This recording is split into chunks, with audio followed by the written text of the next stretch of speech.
আছি কারণ যদি এরকম দিনের বেলা এত লোকের মাঝখানে যদি এরকম হয় তাহলে তো বাড়িগুলো তো আরও অরক্ষিত, বাড়িতে তো আরও ইজিভাবে হয়ে যাবে। খুবই চিন্তার বিষয় এটা। দিনে দুপুরে ডাকাতি সোনার দোকানে, আঙ্গুল উঠছে পুলিশের দিকে। দিনে দুপুরে সোনার দোকানে ডাকাতি ঘটনাকে কেন্দ্র করে চাঞ্চল্য ছড়ালো শ্যামপুরের শশাটিতে। জানা গিয়েছে দুপুর 12টা নাগাদ দুজন ব্যক্তি ক্রেতা সেজে সোনার দোকানে ঢোকে।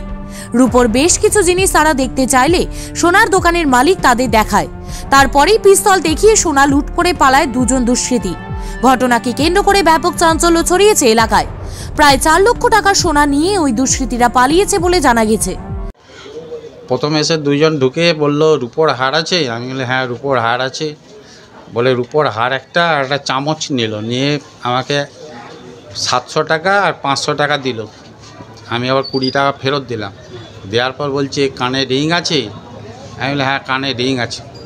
তারপর ছোটো সাইজ রিং দেখাতে পছন্দ হয় না। দেওয়ার পর আমি কৌটোটা সোনা একটা, আমার কৌটোতেই সব মাল ছিল, 65 গ্রাম সোনা ছিল। দেওয়ার সঙ্গে এবার আয়রন শেপের ভেতর ঢুকিয়ে দিয়েছি। দেওয়ার পরে সঙ্গে সঙ্গে পিস্তল দেখিয়ে এই আয়রন শেপটা একদম ধাক্কা দিয়ে ঠেলে কৌটোর এর ভেতর থেকে সব সোনার কৌটোটা নিয়ে মোটরসাইকেলে করে চলে গেল। খবর পেয়ে ঘটনাস্থলে শ্যামপুর থানার পুলিশ উপস্থিত হয়। বেঙ্গল বুলেটিন নিউজের পক্ষ থেকে রূপম দাসের রিপোর্ট। বলতে এখানে কিছু নয়, আজকে আমাদের সংসারটি নওয়ালা অবিনাশ উচ্চ বিদ্যালয়ের 125 বছর পূর্তি উপলক্ষে ওখানে উদযাপন অনুষ্ঠানটা জাস্ট শুরু হয়েছে, উদ্বোধনটা। সঙ্গে সঙ্গে খবর গেল যে এখানে দুজন মোটর বাইকে করে লম্বা আধা বাংলা আধা হিন্দিতে কথা বলছে, দিয়ে মোটর বাইকটা ওইখানে ঠেকিয়ে এখানে ওই কিছু ওই রূপোর চেন, তারপরে বলল সোনার কি আছে, আংটি, কানের দুল, এইসব বললো না আমার ছোটোখাটো তো বেশি স্টক নেই।